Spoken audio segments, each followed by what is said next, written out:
The gunshot echoed across the canyon just as Paulina Keller threw herself behind the overturned stagecoach, her heart hammering so hard she thought her ribs might crack. Blood soaked through her dress where a splinter from the shattered wood had torn into her shoulder, and somewhere in the chaos of dust and shouting, she could hear the screams of the other passengers fading into terrible silence.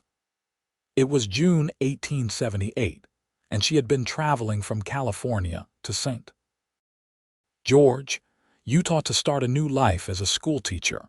But now that future was dissolving into gunpowder and violence beneath the merciless desert sun. The bandits had come from nowhere, materializing out of the red rock formations like demons. There had been 6 men on the coach, including the driver and the guard, and now Paulina could see their bodies sprawled in the dirt, their blood darkening the sand. The other woman who had been traveling with her, an older lady named Mrs. Henderson, lay motionless near the front wheel. Paulina pressed her hand against her mouth to stifle a sob, forcing herself to breathe through the terror that threatened to consume her completely. She heard boots crunching on gravel, coming closer. A shadow fell across her hiding spot, and Paulina squeezed her eyes shut, certain this was the end. She was 23 years old, and she was going to die in the Utah desert without ever having truly lived. "Well, well," a rough voice drawled above her. "Looks like we got ourselves a pretty little bird." Paulina opened her eyes to find a man with a scarred face and tobacco-stained teeth leering down at her. His hand reached for her arm, and she jerked away, scrambling backward until her spine hit the coach wheel. "Leave her be, Dutch." Another voice, this one tired and flat. "Boss said no witnesses means no witnesses. Make it quick." The man called Dutch laughed, a sound like gravel in a tin can. "Now where is the fun in quick? I think we can have ourselves a little entertainment first." Paulina's fingers scrabbled in the dirt, searching for anything she could use as a weapon. Her hand closed around a rock, and she gripped it hard enough that her knuckles went white. If she was going to die, she would not go quietly. She would not make it easy for them. Dutch took another step toward her, and that was when the second gunshot cracked across the desert. But this time, Dutch was the one who fell, a neat hole appearing in the center of his forehead before he dropped like a puppet with cut strings. Chaos erupted. The other bandits started shooting at something Paulina could not see, their bullets ricocheting off rocks with high-pitched whines. She pressed herself flat against the ground, covering her head with her arms as the firefight raged around her. More shots, more shouting, and then an eerie silence that felt almost worse than the noise. "Anyone still breathing over there?" A new voice called out, young and strong with a hint of concern threading through the words. Paulina did not answer. Every instinct screamed at her not to trust anyone, not after what she had just witnessed. She stayed perfectly still, hardly daring to breathe. Footsteps approached, slow and careful. "Madam, if you can hear me, I am not going to hurt you. Those men are dead or run off. You are safe now. Safe." The word seemed impossible, a concept from another world entirely. Paulina lifted her head slightly and saw a tall figure silhouetted against the brilliant blue sky. He was moving between the bodies, checking each one, and when he knelt beside Mrs. Henderson, she saw him bow his head for a moment before gently closing the woman's eyes. "They are all gone," he said quietly, more to himself than to her. "God rest their souls." Something in his voice, the genuine sorrow there, made Paulina believe he might actually be different from the men who had attacked them. She pushed herself up to sitting, wincing as pain shot through her injured shoulder. The man turned at the sound, and she got her first clear look at him. He was young, maybe 27 or 28, with dark hair that fell past his collar and eyes the color of creek water in summer. He wore a dusty black hat, worn leather chaps, and a gun belt that sat low on his hips. Everything about him said cowboy, from his weathered boots to the red kerchief tied around his neck. "You are hurt," he said, moving toward her with his hands visible, showing he meant no harm. "Let me take a look at that shoulder." Paulina found her voice, though it came out shakier than she would have liked. "Who are you?" "Name is Everett Dalton," he said, kneeling a respectful distance away. "I have been tracking those bastards, pardon my language, for 3 days now. They robbed a bank in Cedar City and killed 2 people. I am sorry I did not get here sooner. I am so damn sorry." The anguish in his voice was real. She could hear it clearly. Everett Dalton was not just some drifter who had happened upon the scene.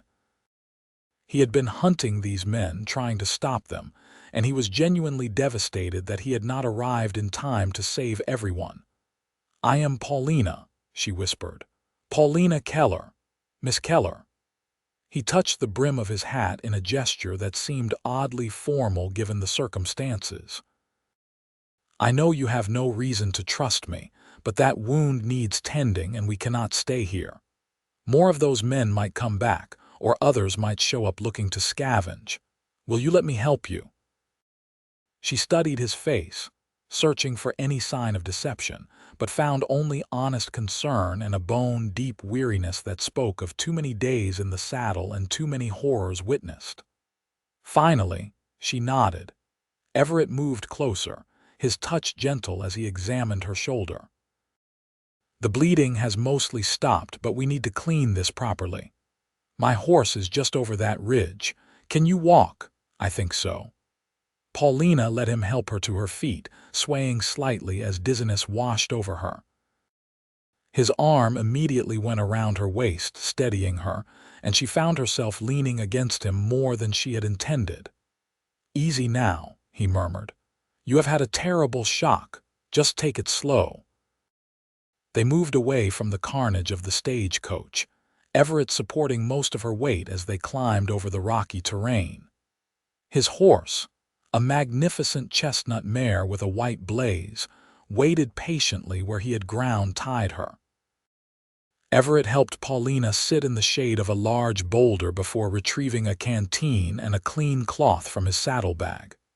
"This might sting," he warned, dampening the cloth. When he pressed it against her wound, Paulina hissed in pain but did not pull away. He worked quickly and efficiently, cleaning the injury and binding it with strips torn from his spare shirt. "You know medicine," Paulina observed, watching his practiced movements. "My mother was a nurse during the war," Everett explained. "She taught me what she could. Out here, you never know when that kind of knowledge might save a life." He finished tying off the bandage and sat back. "That should hold until we can get you to a proper doctor. How is the pain? Manageable?" She took the canteen he offered and drank deeply, not realizing until that moment how parched she was. "Where are we exactly?" "About 15 miles northeast of St. George. Were you heading there?" Paulina nodded. "I am supposed to start teaching at the school there in September." "I was coming out early to get settled," she laughed, but it sounded brittle even to her own ears. "Some start this is turning out to be." "You are alive," Everett said firmly. "That is what matters. Everything else can be figured out." He stood and offered her his hand. "Speaking of which, we should get moving. We can make St. George by nightfall if we ride steady, but not if we stay here jawing." "Your horse cannot carry both of us that far," Paulina protested. "Rosie is stronger than she looks, and you do not weigh much." He helped her up again, and this time lifted her easily onto the mare's back before swinging up behind her. His arms came around her to grip the reins, and Paulina found herself surrounded by his presence, his warmth, the steady beat of his heart against her back. They rode in silence for a while, the only sounds the rhythmic plod of Rosie's hooves and the whisper of wind through the sage. The landscape around them was breathtaking in its stark beauty, red rocks, towering into the sky, twisted juniper trees clinging to impossible slopes. And in the distance, the dark smudge of pine forests climbing the mountains. Under different circumstances, Paulina thought she might have enjoyed the view. "Were there any survivors besides you?" Everett asked eventually, his voice quiet near her ear. "No." The word came out flat, empty of emotion, because if she let herself feel anything, she would shatter completely. "They killed everyone. The driver, the guard, the other passengers. Mrs. Henderson was so kind to me during the journey. She told me about her grandchildren, showed me their pictures, and now she is just gone." Everett's arms tightened slightly around her, a wordless gesture of comfort. "I am sorry you had to see that. No one should have to witness such cruelty."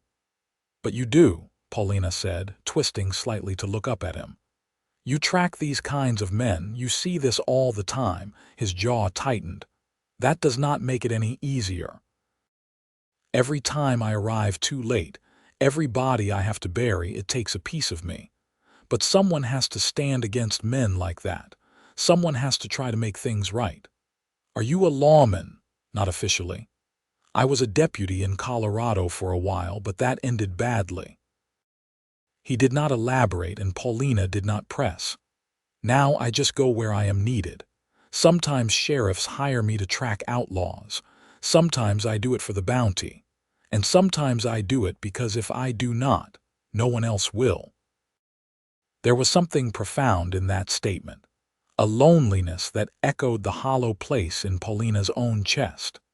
She had come west to escape the suffocating expectations of her family back in Philadelphia, to build a life on her own terms where she could breathe freely. But now she wondered if freedom always came with such a high price. The sun climbed higher, turning the desert into a furnace. Everett stopped periodically to give Rosie water and rest, and during those breaks, he would check Paulina's bandage and make sure she drank enough. He was attentive without being overbearing, reading her moods with uncanny accuracy, and knowing when to talk and when to let silence fill the space between them. As the afternoon wore on, Paulina found herself relaxing against him despite everything. There was something fundamentally decent about Everett Dalton, something solid and trustworthy that had nothing to do with his skill with a gun, and everything to do with the careful way he handled his horse, the reverence with which he had closed Mrs. Henderson's eyes, the genuine concern in his voice when he asked how she was feeling. "Tell me about yourself," she said as they rode through a narrow canyon where the walls rose red and striated on either side. "Where are you from originally?" "Texas," Everett replied. "Little town called Gonzales. My father was a rancher, had a good spread of land and fine cattle, but he died when I was 16, thrown from a horse. My mother tried to keep the ranch going, but between the drought and the rustlers and the bank wanting their money, we lost everything. She died the winter I turned 19, pneumonia." "I am sorry," Paulina said softly. "It was a long time ago." But she could hear the old pain in his voice, still sharp after all these years.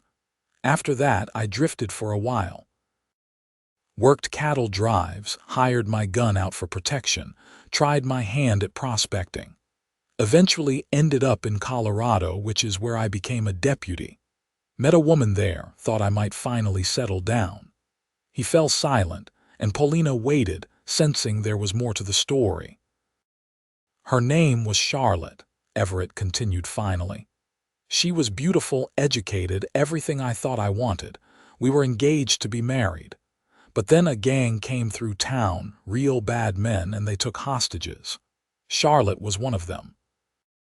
The sheriff wanted to wait, negotiate, but I could not stand by and do nothing, so I went in alone." Paulina held her breath, almost afraid to hear the end. "I got the hostages out," Everett said. "All of them, including Charlotte. But I had to kill 3 men to do it, and one of them was the brother of a local businessman with connections. Suddenly, I was not a hero anymore. I was a murderer who had exceeded his authority. Charlotte called off the engagement, said she could not marry a man with so much blood on his hands. The sheriff asked for my badge and I left town that same night. That is not fair, Paulina said fiercely. You saved lives. You did what needed to be done. Maybe. Everett did not sound convinced. Or maybe Charlotte was right and there is something broken inside me. Maybe I am too quick to violence, too comfortable with killing. I do not know any more. Paulina twisted around as much as she could in the saddle, meeting his eyes. I know this. When you found me today, you could have just ridden on. You could have decided it was not your problem, but you did not. You stayed and you helped, and you are taking time out of your own life to make sure I get to safety. That does not sound like a broken man to me. That sounds like someone who still cares, even when it might be easier not to.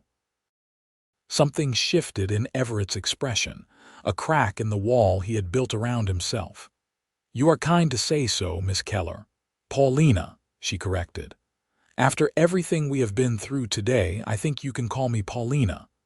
A small smile tugged at the corner of his mouth. Paulina, then. And you can call me Everett.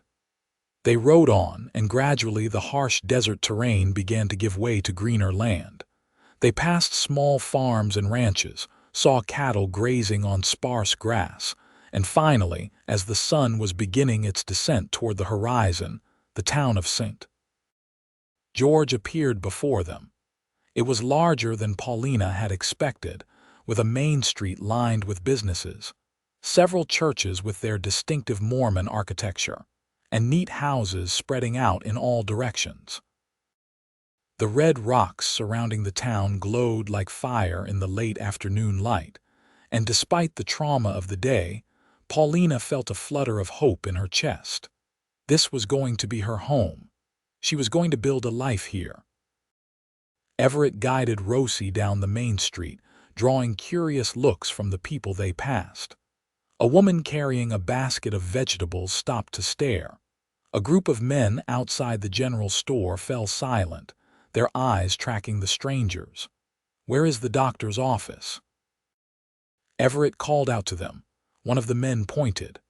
2 blocks down, blue building on the left, but Doc Thompson is probably at the Henderson place right now. Sarah Henderson went into labor this morning. Paulina felt her stomach clench at the name Henderson, though she knew it must be a coincidence.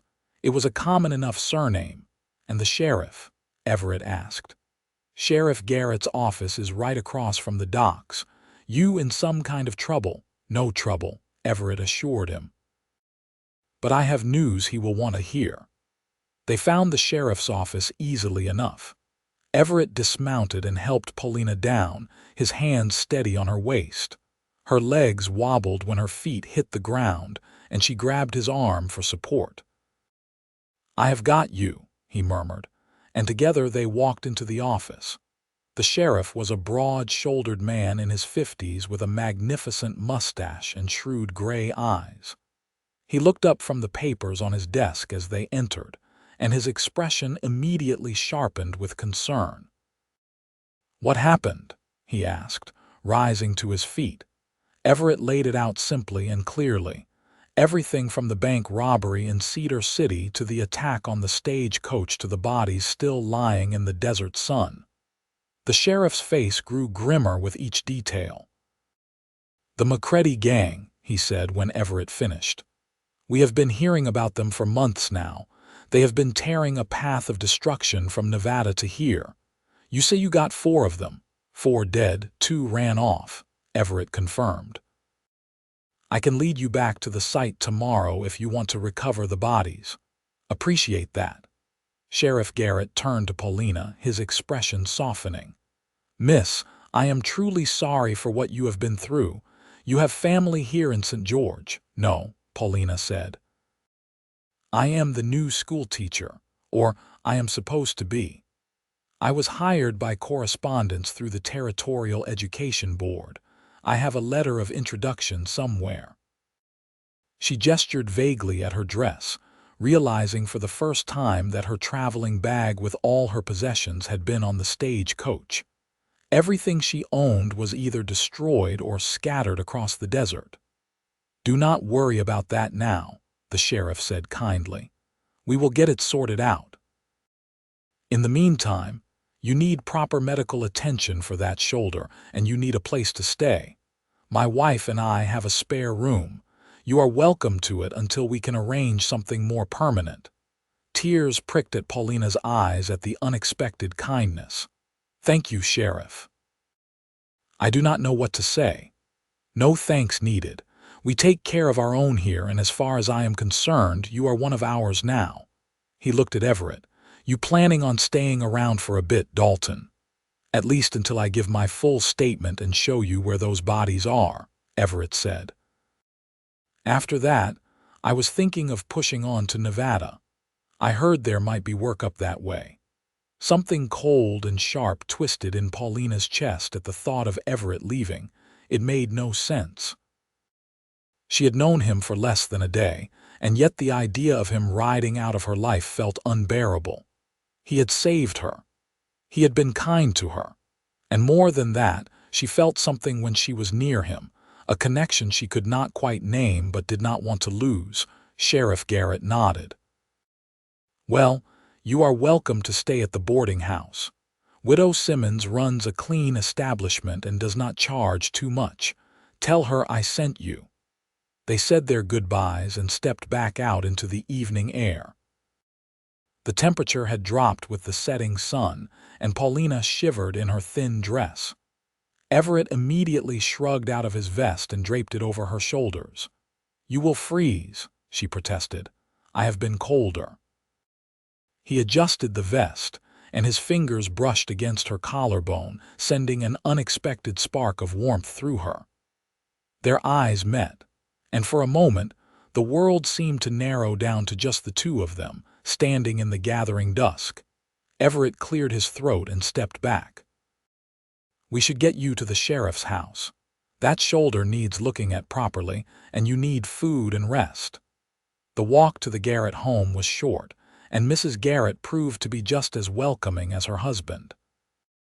She clucked over Paulina's injury, insisted on sending her son to fetch the doctor immediately, and showed her to a comfortable room with a real bed and clean linens. But even as Paulina sank gratefully onto the mattress, her eyes kept drifting to the window, watching Everett as he led Rosie toward the boarding house down the street. The doctor arrived within the hour. A brisk older man who examined her shoulder, declared the bandaging adequate but redid it anyway with proper medical supplies, and left her with instructions to rest and avoid strenuous activity for at least a week. Mrs. Garrett brought her a plate of stew and fresh bread, and Paulina ate mechanically, tasting nothing. She kept seeing the faces of the dead, kept hearing the screams, kept feeling the terror of those moments when she was certain she would die. But threaded through all that darkness was the memory of Everett's voice calling out that she was safe, his gentle hands tending her wound, the solid warmth of him at her back during the long ride to town. Sleep came fitfully that night, punctuated by nightmares that jerked her awake with her heart racing and sweat soaking her borrowed nightgown. Each time, she would lie in the darkness, listening to the unfamiliar sounds of the house, and wonder if Everett was sleeping or if he too was haunted by the day's events. Morning brought bright sunshine and the smell of bacon frying. Paulina dressed carefully in a clean dress Mrs. Garrett had loaned her and made her way downstairs to find the whole family gathered around the breakfast table. Sheriff Garrett greeted her warmly and insisted she eat a full meal before he and Everett rode out to deal with the aftermath of the stagecoach attack. "Is Everett already gone?" Paulina asked, trying to keep her voice casual. "He is at the stable, getting Rosie ready," the sheriff said. "We will be heading out soon, should be back by evening if all goes well." Paulina barely tasted her breakfast. As soon as she could politely excuse herself, She walked quickly toward the stable, her shoulder aching with each step but not enough to slow her down. She found Everett brushing down his mare, speaking softly to the horse as he worked. "Morning," he said when he noticed her, a smile lighting his face before fading into concern. "You should be resting. I wanted to see you before you left." Paulina stepped closer, suddenly uncertain. What did she want to say? What could she say that would not sound desperate or foolish? Everett set down the brush and gave her his full attention. "How are you feeling? Did you sleep?" "Not much," she admitted. "Every time I closed my eyes, I was back at the stagecoach and those men were there, and I thought I was going to die all over again." "That will pass," Everett said gently. "Or at least, it will get easier. The nightmares might not ever go away completely, but they will lose their power over you given time. You speak from experience, too much experience." He reached out as if to touch her cheek, then seemed to think better of it and let his hand drop. "But you are stronger than you know, Paulina. You survived. You are here. That takes courage." "I did not feel courageous. I felt terrified. Courage is not the absence of fear. It is what you do despite the fear." Everett picked up his saddle and swung it onto Rosie's back, cinching it with practiced ease. "You are going to be fine. This town is a good place, and the people here will take care of you. In a few weeks, you will be teaching those children, and what happened yesterday will start to feel like it happened to someone else." "And what about you?" Paulina asked. "Where will you be in a few weeks?" Everett did not meet her eyes as he adjusted the stirrups. "Wherever the wind takes me, I suppose. That is how it works for men like me. No roots, no ties. Just the next job, the next town, the next trail. That sounds lonely." "It is." The admission seemed to surprise him as much as it did her. He finally looked at her, and the vulnerability in his expression made her breath catch. "But it is the life I chose, or maybe the life that chose me. Either way, it is what I have. It does not have to be." Paulina took a step closer, emboldened by something she could not quite name. "You could stay. You could make a life here in St. George. I am sure the sheriff could use a good deputy, and even if not, there must be other work. You do not have to keep running." Everett's expression softened. "That is a kind thought, but you do not really know me, Paulina. Yesterday you saw me at my best, but there are parts of me that are not so admirable. I have done things I am not proud of. I have blood on my hands that will never wash clean." "We all have our shadows," Paulina said. "That does not mean we do not deserve light." For a long moment, Everett just looked at her, and she could see the war playing out behind his eyes, the part of him that wanted to believe her battling against the part that had been hurt too many times before. Finally, he smiled, sad and sweet. "You should have been a preacher instead of a teacher. You have a way with words." He touched the brim of his hat in that gesture she was already coming to recognize. "I had better go. Sheriff will be waiting." Paulina watched him lead Rosie out of the stable, feeling something precious slipping through her fingers. She wanted to call him back, to say something that would change his mind, but the words would not come. So she just stood there in the dusty street as he mounted up and rode away with Sheriff Garrett, his figure growing smaller and smaller until he disappeared around a bend in the road. The days that followed developed a strange rhythm. Paulina stayed with the Garretts and slowly began to recover both physically and emotionally. The people of St. George welcomed her warmly once they heard her story. The head of the school board, a stern but kind man named Brother Peterson, assured her that her position was secure and helped her order new supplies to replace everything she had lost. Mrs. Garrett and several other women from town brought her clothes and necessities, refusing to accept payment. But through it all, Paulina found her thoughts constantly drifting to Everett. She would catch herself scanning the street for a glimpse of him, listening for his voice, wondering what he was doing, and if he ever thought about her the way she thought about him. He had returned from dealing with the stagecoach aftermath that first evening, looking exhausted and grim. Paulina had been sitting on the garret's front porch, and he had stopped when he saw her, as if drawn by some invisible thread. "Everything taken care of?" she had asked. "As much as can be." He had dismounted and stood at the bottom of the porch steps, his hat in his hands. "We buried them proper, said words over them. I recovered what I could from the stagecoach. It was not much, but the sheriff has it locked up at his office if you want to go through it." "Thank you." They had stood there in awkward silence for a moment, so much unspoken hanging between them, until Mrs. Garrett had called Paulina in for dinner, and the moment passed. In the days after, Paulina saw Everett around town occasionally. He had taken a room at the boarding house and was helping Sheriff Garrett with various tasks, though she sensed he was just marking time before moving on.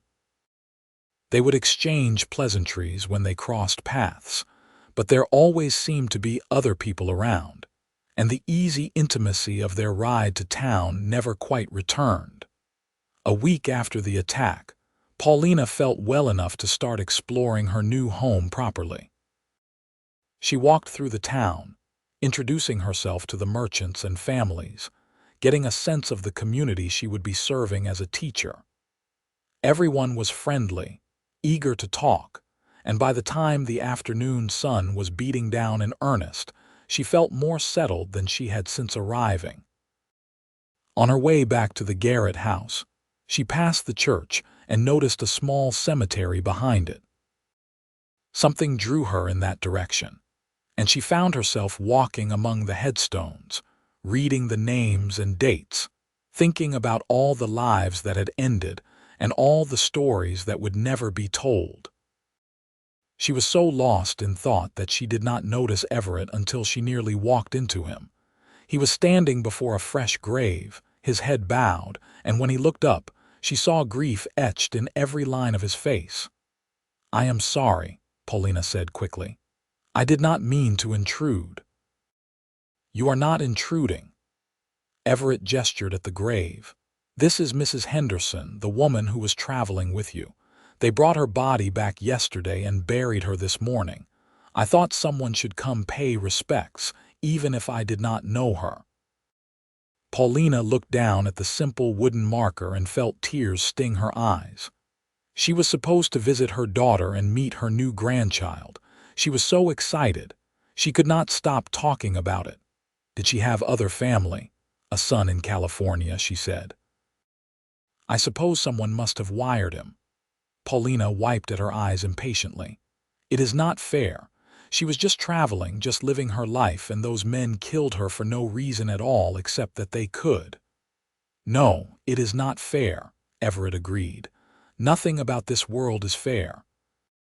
Good people die while evil ones thrive. The innocent suffer while the guilty walk free. That is just how it is." "You do not really believe that," Paulina said, studying his face. "If you did, you would not do what you do. You would not risk your life trying to stop men like the McCready gang. You would not be standing here right now, mourning a woman you never met." Everett was quiet for a long moment. "Maybe you are right. Maybe some part of me still believes that what we do matters, that there is a point to fighting against the darkness. But most days, it is hard to hold onto that belief." "Then let me hold it for you," Paulina said impulsively. "When it gets hard, when you start to doubt, remember that I believe in you. I believe you are a good man who does good things, and that matters. It matters more than you know." Everett looked at her with an expression so intense it made her feel naked and seen in ways that had nothing to do with the physical. "Why do you care?" he asked quietly. "You barely know me. I know enough." Paulina stepped closer, drawn by the same invisible force that had been pulling her toward him since the moment they met. "I know you saved my life. I know you were gentle when you could have been rough, kind when you could have been indifferent. I know that when I look at you, I feel something I have never felt before, and it scares me and thrills me in equal measure. Paulina. Her name on his lips sounded like a prayer and a curse all at once. You do not want to get tangled up with someone like me. I am not the settling down type. I would only hurt you, and God knows you have been hurt enough already. What if I am willing to take that risk? She reached out and took his hand, feeling the calluses on his palm, the strength in his fingers. What if I told you that I cannot stop thinking about you, that I go to sleep at night remembering the sound of your voice, that I keep looking for you everywhere I go? Would you still walk away? Everett's throat worked as he swallowed hard. I should. The smart thing, the right thing, would be to get on my horse and ride out of here tonight before this goes any further. But are you going to?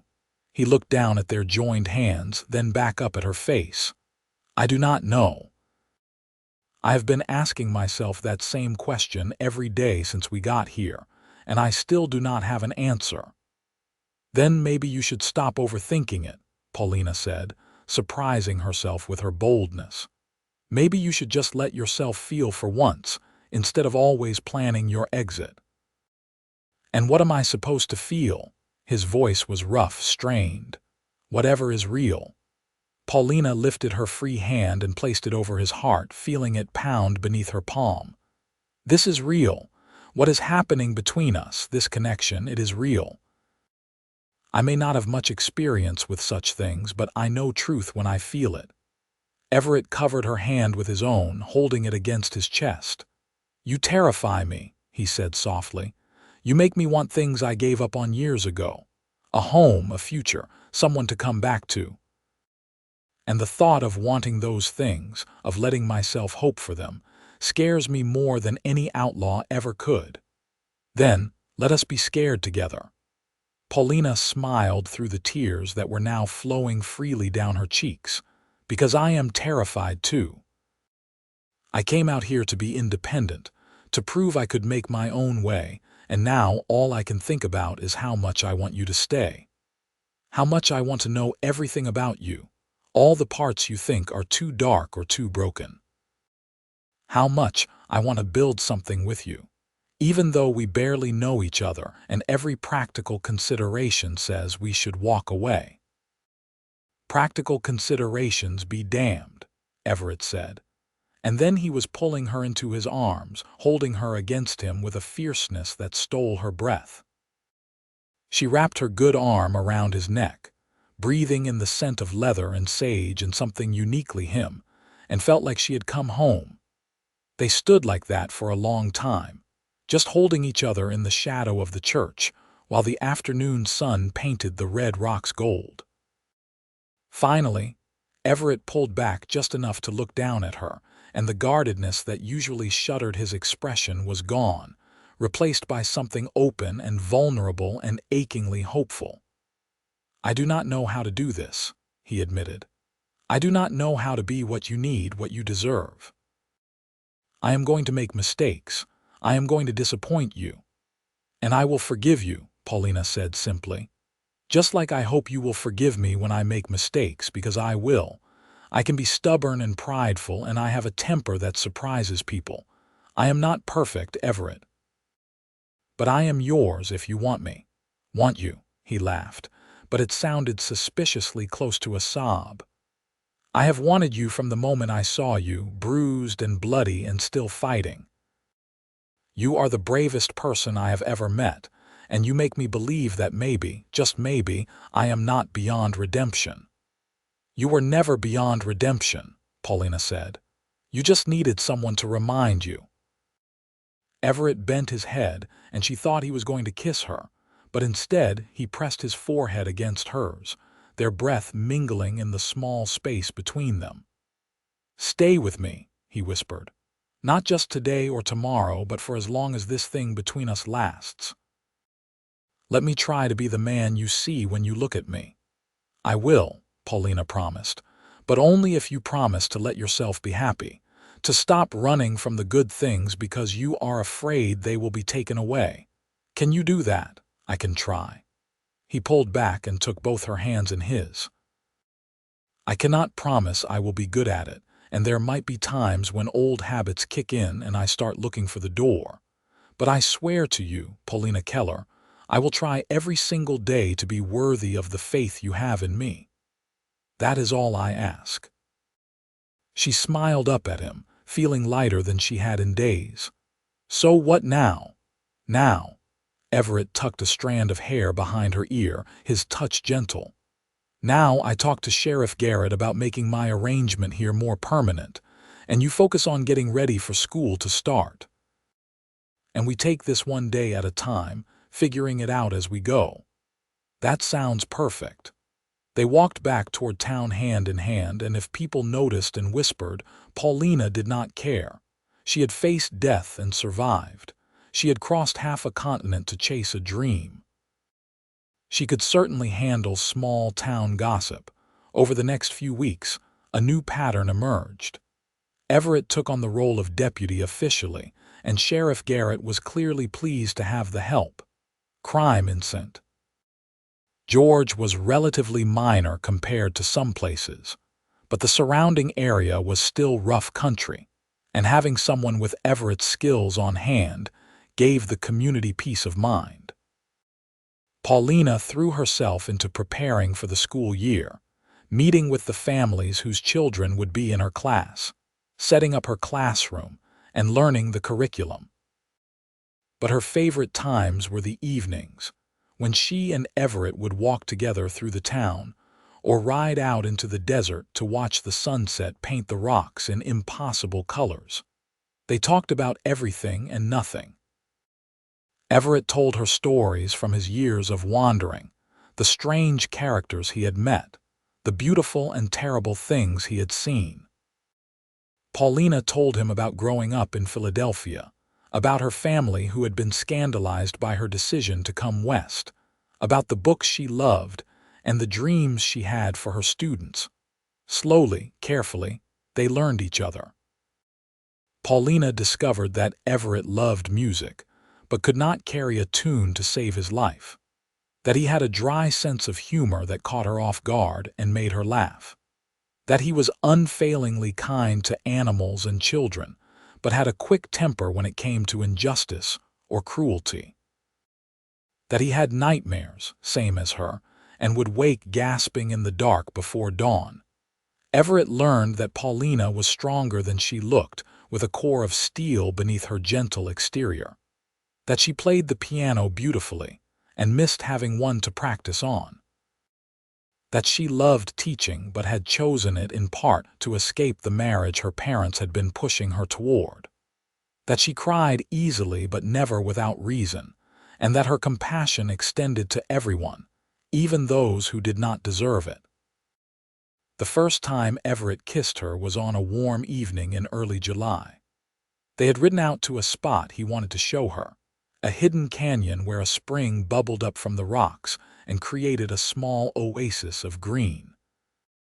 They had dismounted to let Rosie drink, and Paulina had walked to the edge of the pool, trailing her fingers in the cool water. "It is beautiful here," she said, looking around at the ferns and wildflowers that grew in the spring spray. "Like a secret garden." "I found it during my first week here," Everett said, coming to stand beside her. "I have been wanting to bring you, but the time never seemed right. And now it does, now it does." He took her hand and turned her to face him. "Paulina, I need you to know something. These past few weeks, getting to know you, spending time with you, have been the happiest of my life. You have given me something I did not think I would ever have again. Hope." Paulina's heart was hammering in her chest. "Everett, let me finish," he said gently. "I am not good with words the way you are, but I need to try to say this right. From the moment I met you, you have been changing me, making me want to be better, to do better. You see something in me that I am not sure is really there, but you make me want to live up to it. And I know it is fast. I know we have not known each other long, but I am falling in love with you, Paulina. I think I have been falling since I first heard your voice in the desert." "Oh, Everett." Tears were streaming down her face again, but these were happy tears, joyful tears. I've been falling in love with you too. I tried not to, told myself it was too soon, too fast, but I cannot help it. When I am with you, I feel complete in a way I never have before. You are my heart, do you understand? You are my heart. He kissed her then, soft and sweet and full of promise. His hands came up to cup her face, and she leaned into him, feeling like every moment of her life had been leading to this. The kiss deepened, becoming something hungrier, more urgent, and when they finally broke apart, they were both breathing hard. I want forever with you, Everett said against her lips. I want to wake up beside you every morning and fall asleep with you every night. I want to build a life with you here in this town, with all these people who have been so kind to us. Will you have me, Paulina? Will you take a chance on a reformed wanderer with a checkered past? Yes, Paulina said without hesitation. Yes, 1,000 times yes. I will have you and I will love you and I will stand beside you through whatever comes. You are mine, Everett Dalton, and I am never letting you go. They sealed the promise with another kiss, and then another, until they were both laughing and crying at the same time. The sun set while they stood there, painting the canyon walls in shades of crimson and gold, and Paulina thought she had never seen anything more beautiful. The engagement was short, because neither of them saw any reason to wait. They were married in late August, just before school started, in a simple ceremony at the Mormon church.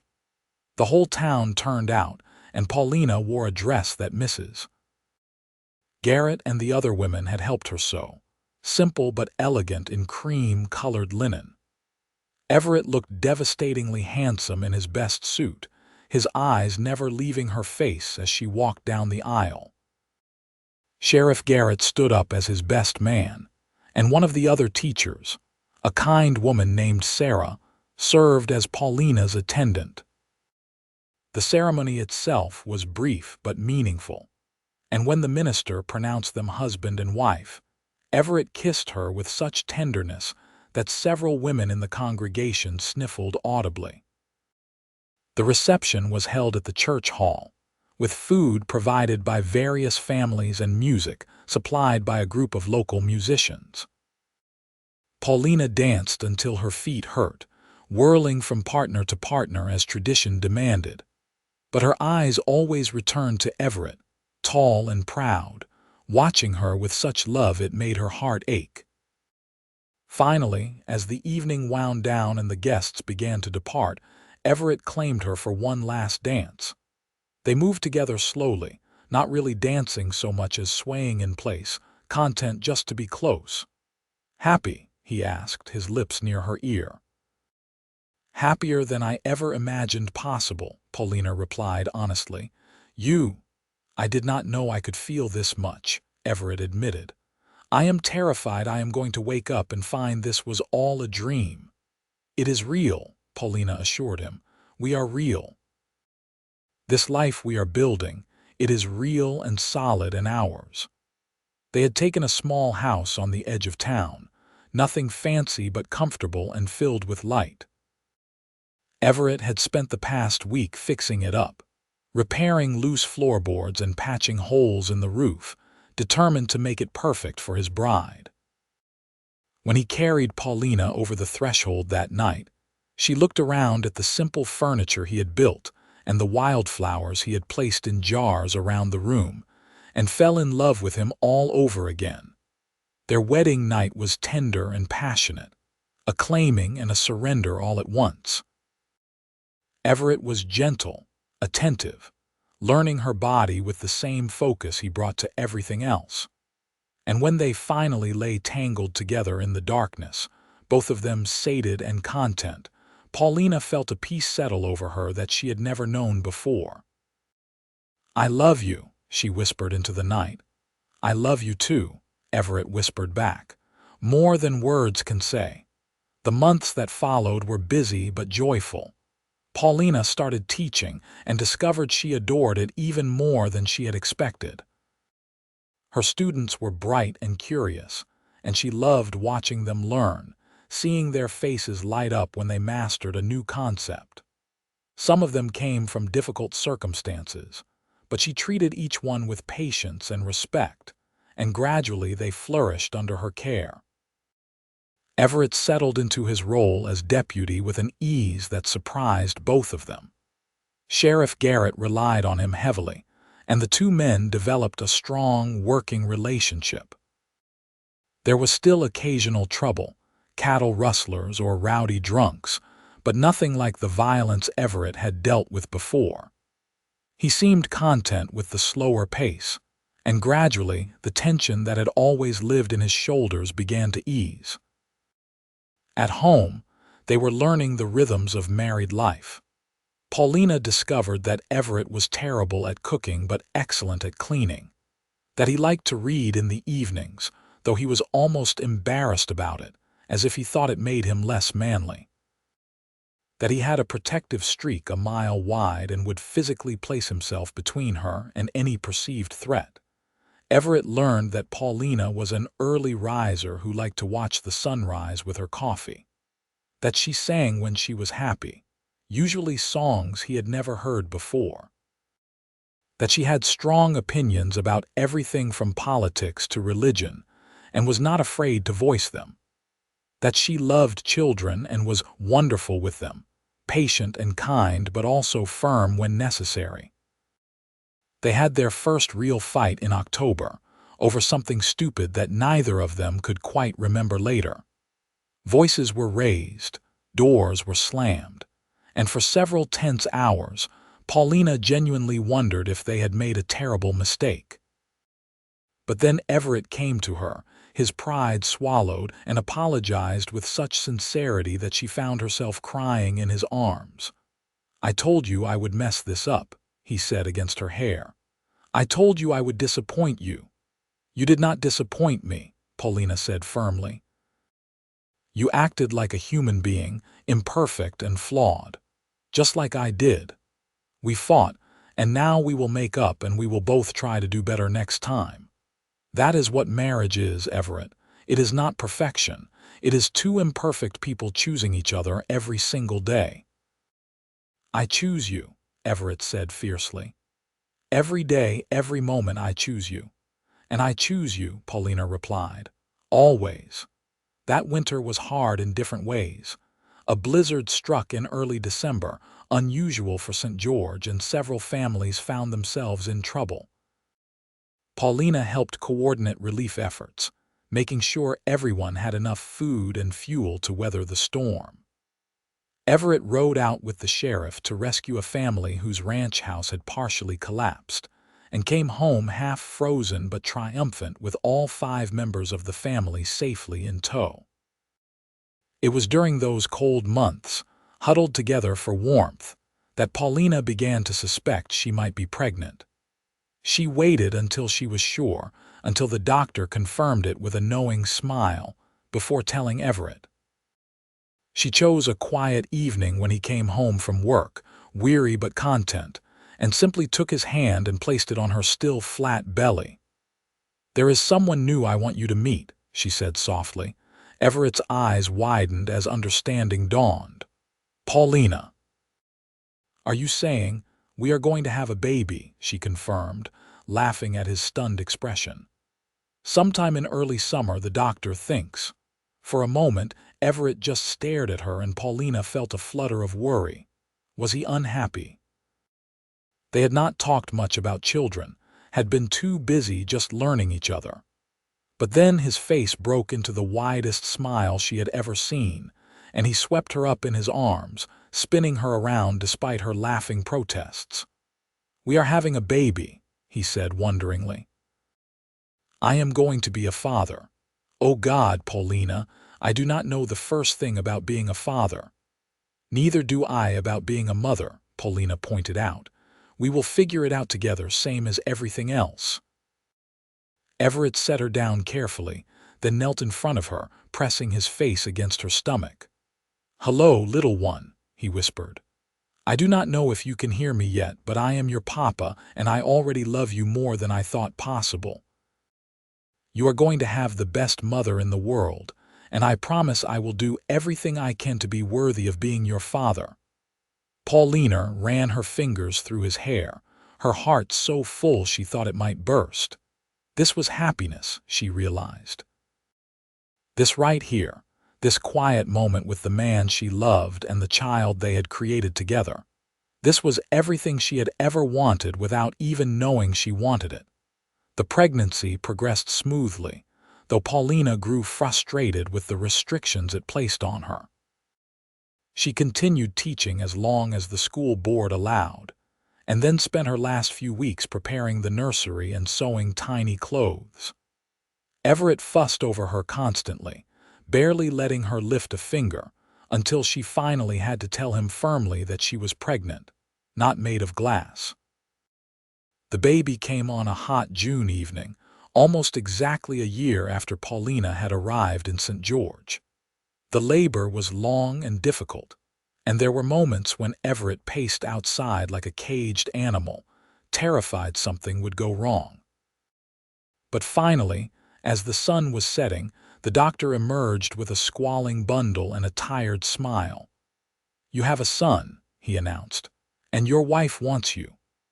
Everett burst into the room to find Paulina propped up against the pillows, exhausted but radiant, holding their baby.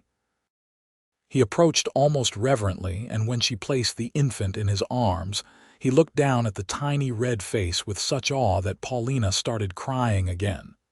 "He is perfect," Everett breathed. "Absolutely perfect. What should we name him?" They had discussed names but never quite decided. Now, looking at her husband and son, Paulina knew exactly what felt right. "Thomas," she said, "after your father, Thomas Dalton." Everett looked up at her with tears streaming down his face. "Are you sure? I thought you wanted to name him after your grandfather." "I am sure," Paulina said firmly. "Your father was a good man, from everything you have told me. Our son should carry his name and his legacy."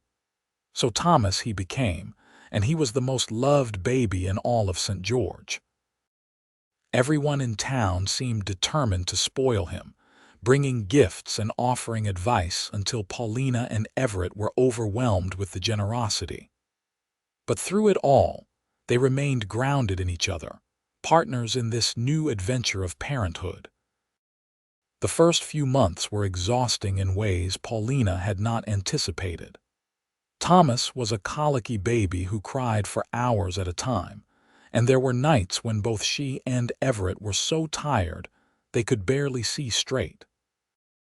But there were also moments of pure magic, like when Thomas first smiled at them, or when he grabbed Everett's finger and held on with surprising strength. "He has your eyes," Paulina said one evening as she was nursing Thomas. "Look at how blue they are."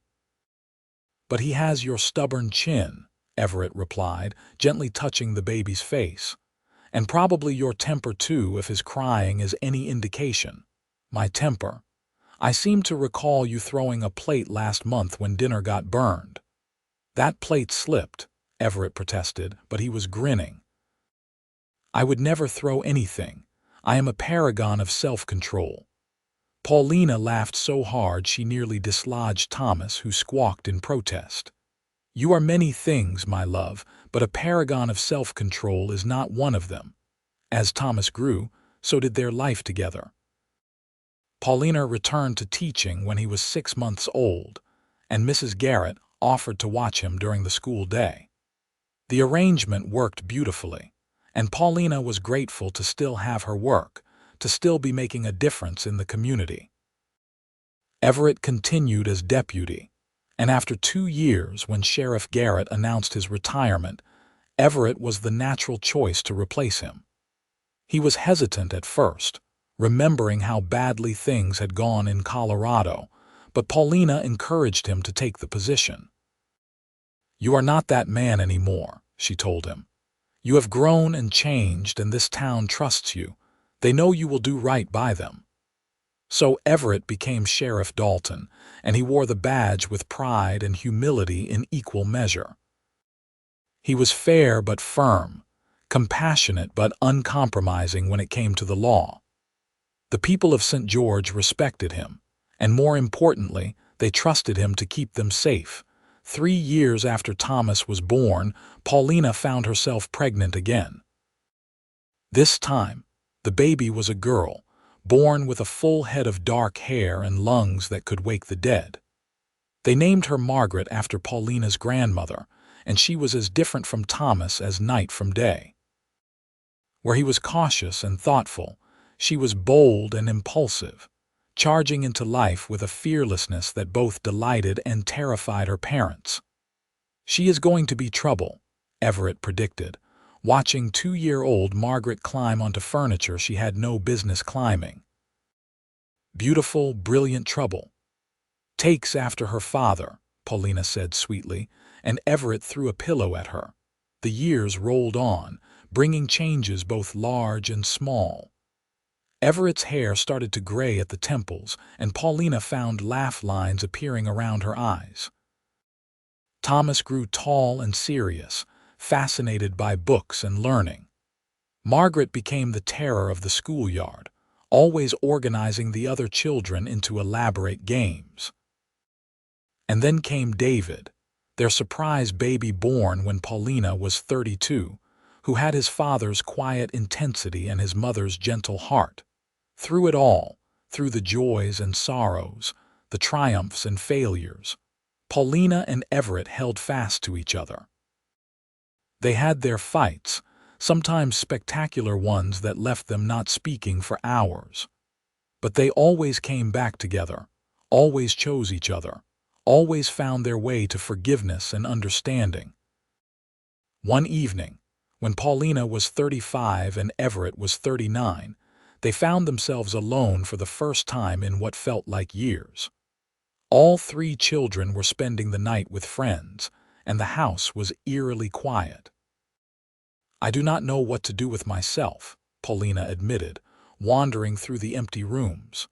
"Usually, there are at least 2 children demanding my attention at any given moment." "I have an idea," Everett said, coming up behind her and wrapping his arms around her waist. "Remember that canyon I took you to the night I proposed? Want to go back there? Now, Everett, it is almost dark, so we have moonlight and I know the way by heart. Come on, Paulina. When is the next time we are going to have an evening to ourselves?" She laughed and let him drag her outside. They saddled 2 horses, Rosie long since retired but her daughter proving just as steady, and rode out into the desert. The moon was nearly full, turning the landscape into something otherworldly, all silver light and deep shadows. When they reached the canyon, Paulina dismounted and walked to the edge of the spring, just as she had done all those years ago. The water glimmered in the moonlight, and the air was thick with the scent of sage and wildflowers. "You remember?" Everett asked, coming to stand beside her. "Every second," Paulina said. "I remember how scared I was and how hopeful. I remember thinking that maybe, just maybe, you might feel the same way I did." "I did," Everett said. "I do. Paulina, you have given me a life I never dreamed I could have. A home, a family, a purpose beyond just surviving from one day to the next. You saved me in every way a person can be saved." "We saved each other," Paulina corrected. "I would have died in that desert if you had not found me, and even if I had survived physically, I would have been lost. But you gave me courage, showed me what real strength looks like. You taught me that it is okay to be vulnerable, to need someone, to let myself be loved." "Dance with me," Everett said suddenly. Paulina blinked. "What? Dance with me? Right here, right now?" "I know there is no music, but I do not care. I just want to hold you and move with you and pretend we are the only 2 people in the world." Paulina felt tears prick her eyes as memory washed over her. She had not thought about it in years, had almost forgotten, but suddenly she was back at the stagecoach, watching Mrs. Henderson's cold body lying in the dirt. Mrs. Henderson, who would never dance with her husband again, never see her grandchildren grow up, never have another chance at joy. "Yes," she whispered. "Yes, let us dance." Everett pulled her into his arms and they began to move, swaying slowly in the moonlight. There was no music except the whisper of wind through the canyon and the gentle splash of the spring, but it was enough. It was perfect. "Do you remember what I said to you the night we got engaged?" Everett asked softly. "You said a lot of things that night." "I said I wanted forever with you, and I meant it, Paulina. I will want forever with you every day for the rest of my life. When I am old and gray and cannot remember my own name, I will still remember you. I will still love you." "Good," Paulina said, pressing her face against his chest, listening to the steady beat of his heart. "Because you are stuck with me, Everett Dalton. In this life and whatever comes after, you are mine. I would not have it any other way." They danced until the moon climbed high overhead, lost in each other and the memories they had built together. And when they finally stopped, Everett cupped her face in his hands and kissed her with the same intensity he had brought to their first kiss, as if they were 23 and 27 again, standing on the precipice of forever. "I love you," he said against her lips. "I love you too," she replied, "always and forever." The years continued to pass, bringing new challenges and new blessings. Thomas went away to university in Salt Lake City, the first in either family to receive higher education. Margaret became a teacher like her mother, taking over some of Paulina's classes as she began to slow down. David showed an aptitude for law enforcement and started training with his father, learning the ins and outs of keeping the peace. Everett retired from being sheriff at 55, his body finally protesting the years of hard work and harder living. But he did not slow down much, taking on projects around the house and helping various neighbors with tasks they could not manage themselves. His hair had gone completely silver, and he moved a little more stiffly in the mornings, but his eyes were still the same clear creek water green, still looking at Paulina with the same devotion they had held on the day they met. Paulina herself had aged gracefully, her hair streaked with white but her smile still bright. She had retired from teaching the year before Everett stepped down as sheriff, and she spent her days reading, gardening, and doting on the grandchildren that were starting to arrive with increasing frequency. Thomas married a lovely woman named Helen and gave them 2 granddaughters. Margaret fell in love with a rancher and had a son and another on the way. David was courting a girl from town, and everyone expected an engagement announcement any day. On a warm evening in June, 30 years after Paulina had first arrived in St. George on that ill-fated stagecoach, the whole family gathered for a celebration. It was Paulina and Everett's 30th anniversary, and their children had insisted on throwing them a party. The house and yard were full of people, laughter and conversation filling every corner. Paulina moved through the crowd, accepting hugs and well wishes, marveling at how full her life had become. These people, this community, they were her family now, bound by love and shared history. She found Everett standing apart from the main group, looking out at the desert that stretched beyond their property. She went to him and slipped her hand into his, the gesture as natural as breathing after 30 years of practice. "What are you thinking about?" she asked. "That stagecoach," Everett said quietly. "Do you ever think about what might have happened if I had not been tracking those men, if I had been just an hour later, or if I had given up the trail?" "Sometimes," Paulina admitted. "But then I remember that we cannot live our lives dwelling on the what-ifs. We can only be grateful for what is." "And what is?" Everett asked, turning to look at her. Paulina gestured at the scene behind them, at their children and grandchildren, at the friends who had become family, at the life they had built from ashes and hope. "This is.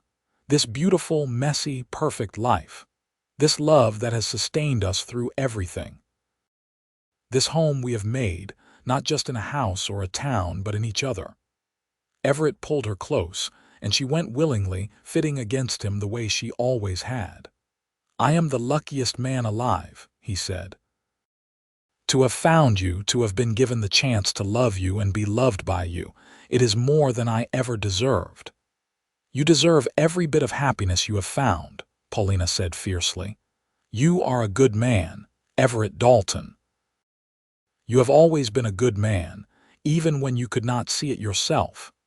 Music started up from the yard. Someone had brought a fiddle and was playing a lively tune. Their grandchildren were dancing, spinning and laughing, and Paulina felt her heart squeeze with joy. "Dance with me?" Everett asked, echoing his words from so long ago. "Always," Paulina replied. He led her back to the party, and everyone cleared space as the sheriff and his wife took to the makeshift dance floor. They moved together like they had been doing it for centuries, every step in perfect sync, every turn anticipated and matched. The music slowed, becoming something softer and more romantic, and Paulina rested her head on Everett's shoulder, letting herself just be in the moment. She could feel his heart beating against hers, steady and strong despite the years that had passed. "I watched you dance alone once," Everett murmured, so softly only she could hear. "That night in the canyon when I proposed. You were moving to music only you could hear, and you looked so beautiful and so sad, like you carried the weight of the world on your shoulders. And I thought to myself, I will never let her be alone again. I will be her partner, her support, her home. And I have tried every day since to live up to that promise." Tears were streaming down Paulina's face now, but she was smiling. "You have kept that promise 1,000 times over. You have been my rock, my joy, my greatest adventure. Everything good in my life, every moment of happiness, it all traces back to you." "Not to me," Everett said. "To us. To the choice we made to take a chance on each other when every practical consideration said we should not. To the commitment we made to keep choosing each other, even when it was hard." "Especially when it was hard," Paulina agreed. They danced on as the evening deepened into night, as stars began to appear in the vast desert sky. Their children watched with knowing smiles, and their grandchildren ran around their legs, and the people of St. George, who had become their extended family, toasted their health and happiness. And through it all, Paulina and Everett held each other close, grateful beyond words for the journey that had brought them together. From that terrible day of violence and death had come something beautiful, a love that had stood the test of time and circumstance, that had grown deeper and richer with each passing year. As the party wound down and guests began to leave, Thomas approached his parents with a thoughtful expression. "I am writing something for the local paper," he said. "A series on the history of St. George. Would you two be willing to tell your story, how you met, everything that happened after? I think people would be interested to hear it." Paulina and Everett exchanged a long look, having a silent conversation the way longtime couples do. "Yes," Paulina said finally. "I think we would like that. Not for any glory or recognition, but because it is important for people to know that even from the darkest moments, beauty can emerge. That love can bloom in the most unlikely places, that it is never too late to take a chance on happiness. That healing is possible," Everett added. "That redemption is real. That you can remake yourself into something better if you are willing to do the work, and you have someone who believes in you." Thomas smiled and hugged them both. "I will make you proud," he promised. After everyone had left and the house was clean and quiet again, Paulina and Everett sat on their front porch, watching the stars. They were holding hands, fingers intertwined, and Paulina thought about how many times they had sat exactly like this over the years, sharing the peaceful silence that came from truly knowing another person. "You have any regrets?" she asked quietly. Everett considered the question seriously. I regret the years before I met you, all that time I wasted being angry and lost. I regret the people I could not save, the mistakes I made. But I do not regret a single moment since that day in the desert. Even the hard times, the fights and the fears, I would not trade them because they are part of our story. Good answer, Paulina said, squeezing his hand. I feel the same way. This life we have built, it is not perfect, but it is ours, and I would not change a thing. They sat together until the moon rose. That same moon that had witnessed their first dance as an engaged couple, that had watched over their children being born and growing up, that had been a constant companion through all their years together. And when they finally went inside to bed, they held each other close, grateful for another day, another night, another chance to love and be loved. The rest of their years unfolded gently. Everett's health began to decline in his late 60s. His heart not as strong as it once was, but he faced each challenge with the same quiet courage he had brought to everything else. Paulina was by his side every step of the way, advocating with doctors, managing medications, making sure he followed orders even when he grumbled about being fussed over. I am not an invalid, he protested one morning when she insisted he stay in bed instead of going out to help David with some task. No, you are a stubborn old man who does not know when to slow down, Paulina retorted. Now stay put before I tie you to that bed. Despite his complaints, Everett secretly loved being taken care of, loved that after all these years, Paulina still worried over him and fought for him. It meant he mattered. It meant he was loved. More grandchildren arrived, and then great-grandchildren, a whole new generation bearing the legacy of Paulina and Everett's love. They told stories about their grandparents meeting in the desert, about daring rescues and bandits, and how true love can grow from tragedy. The children listened with wide eyes, asking endless questions, and Paulina and Everett answered as best they could, wanting them to understand that their family story was one of courage and resilience. On a clear spring morning, when Paulina was 68 and Everett 72, they returned to that hidden canyon one last time. It took longer to make the trip now, with more frequent stops and Everett needing help to dismount, but they made it eventually. The spring still bubbled from the rocks, creating its small miracle of green in the desert. The wildflowers were in bloom, painting the canyon floor in shades of purple and yellow and red. It was just as beautiful as Paulina remembered, perhaps more so because of all the memories layered over it. This is where it all began, Everett said, looking around with wonder in his eyes. This is where you told me you were mine, where I dared to believe I could have something good. This is where we promised ourselves to each other, Paulina agreed. Where we chose love over fear, hope over despair. They sat by the spring for a long while, not talking, just being together in the place that held so much meaning. Eventually, Everett struggled to his feet and offered Paulina his hand. "Dance with me," he said, his voice wavering but determined. "One more time, dance with me." Paulina took his hand and let him pull her up. They moved together slowly, carefully, Everett's steps not as sure as they once were, but his hold on her just as strong. They swayed in the dappled sunlight, surrounded by beauty, surrounded by love. "Thank you," Everett said softly, "for everything. For saving me, for loving me, for giving me a reason to become the man I always wanted to be." "Thank you," Paulina replied, her voice thick with emotion, "for finding me, for seeing me, really seeing me and choosing me anyway. For every morning and every night, for every laugh and every tear, for this whole beautiful life." They kissed, gentle and sweet, a benediction and a celebration. And then they continued to dance. Two old souls who had found each other against all odds and had held on tight through everything life threw at them. When they finally left the canyon that day, riding slowly back toward town, Paulina looked back over her shoulder one last time.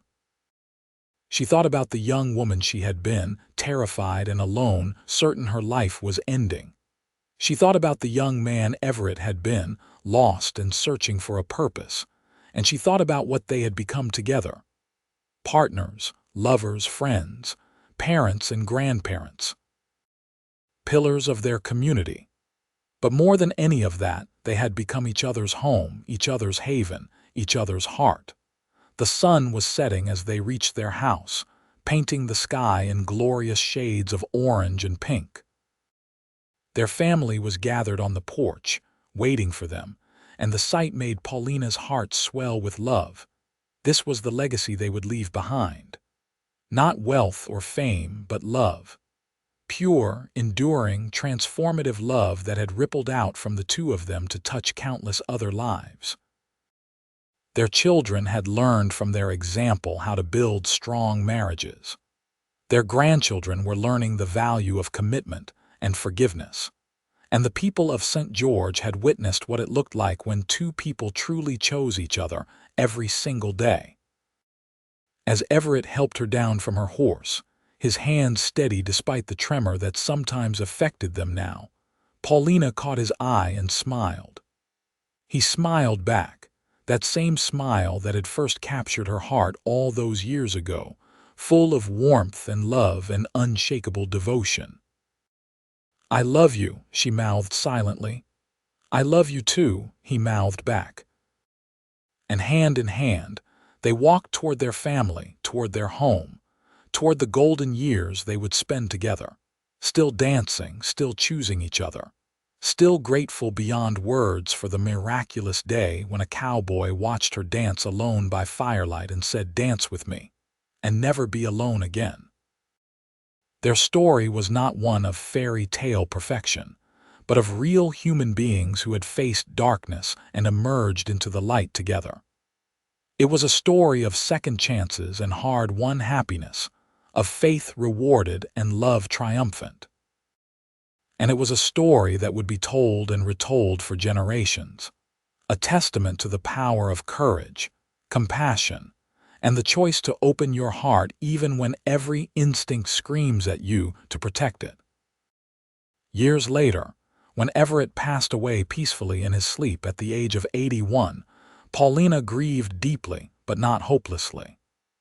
She knew that what they had shared was too powerful to be extinguished by something as small as death.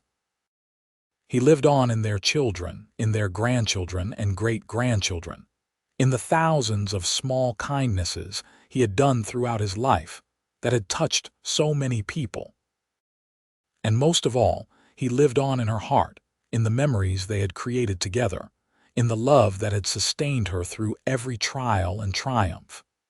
She would carry him with her for the rest of her days, dancing alone but never lonely, because he had kept his promise. He had made sure she would never truly be alone again. Paulina lived another 10 years after Everett's death, surrounded by family, active in the community, until the very end.